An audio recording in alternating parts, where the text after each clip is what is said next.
Banyak orang tidak menyadari dan terus tumbuh mendewasa tanpa tahu dan kenal lebih dalam tentang dirinya sendiri. Banyak orang kemudian mudah sekali merasa tersinggung, marah, dan berteriak, bahkan dengan mudah memutus relasi sosial. Mengapa banyak orang berlaku demikian?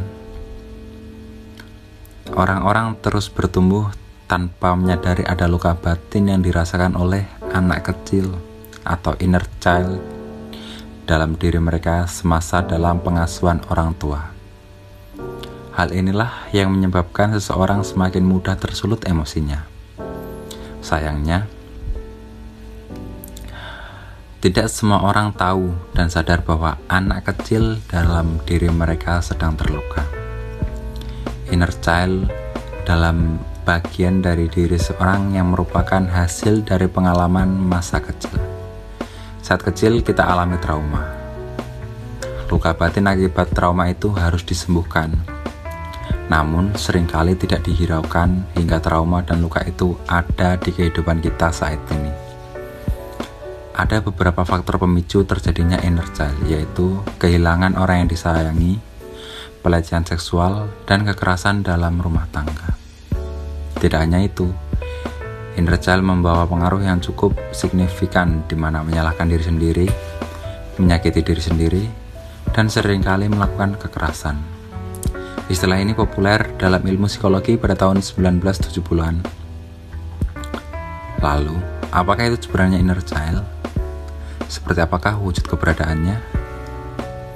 Nah, inner child adalah bagian dari kepribadian kita sebagai orang dewasa yang berisi kenangan dari masa kecil kita, baik berupa pengalaman, emosi, kebiasaan, dan sebagainya. Ahli menjelaskan inner child sebagai ekspresi sisi masa lalu kita, mulai dari masa kanak-kanak hingga setelahnya. Segala pengalaman hidup kita, baik pengalaman yang membawa kebahagiaan dan kesedihan, akan mempengaruhi kita dalam mengekspresikan diri ketika sudah dewasa.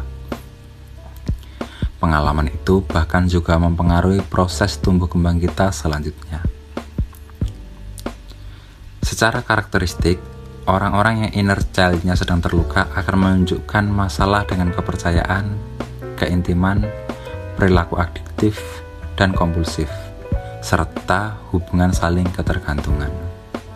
Akibatnya, banyak dari mereka akhirnya memiliki attachment atau bonding dengan orang tua yang rendah.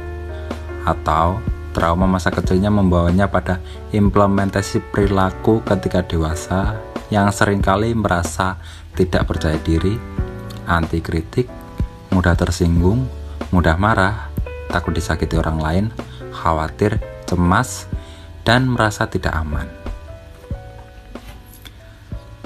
Adapun jenis-jenis inner child sebagai berikut. Yang pertama, vulnerable child. Itu sosok anak yang gelisah dan rentan karena kurang dukungan penerimaan. Kemudian ada angry child.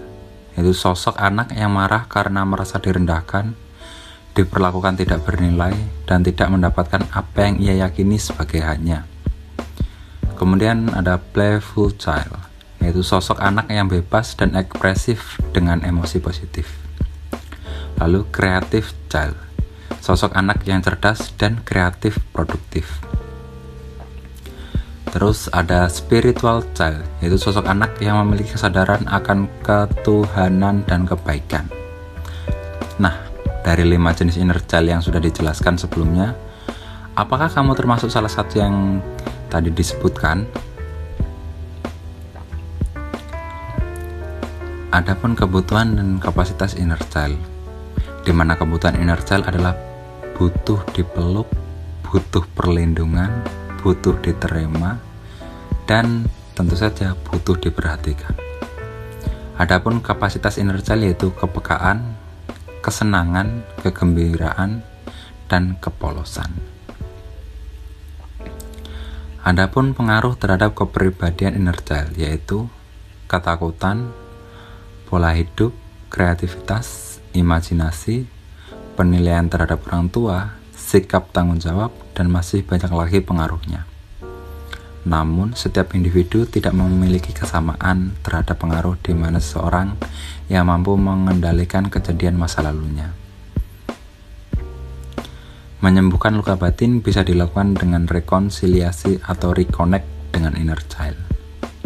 Langkah tersebut dapat membantu loh dalam beberapa hal, yaitu yang pertama, menemukan dan melepaskan emosi yang selama ini dipendam atau ditahan. Kedua, membantu meningkatkan cara-cara self-care.